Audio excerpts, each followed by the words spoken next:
ஆண்டவருடைய மகிமைக்கும் அவருடைய ஆசீர்வாதத்தின் அடித்தளமாயிருக்கின்ற இந்த புதிய ஆலயமாகிய தூய திருத்துவ ஆலயத்தை பிதா குமாரன் பரிசுத்த ஆவியின் நாமத்தினாலே திறந்து வைக்கிறேன். கர்த்தருக்கே மகிமையும் துதியும் கனமும் உண்டாவது.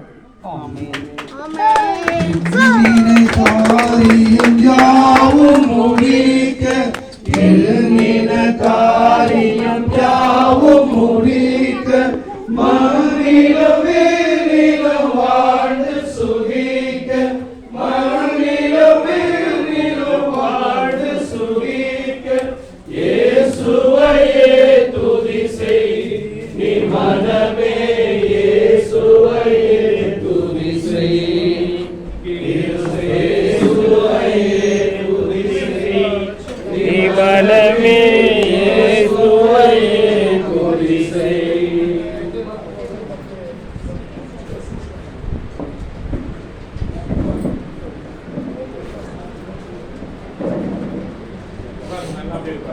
யாரும் அமர்வுடைய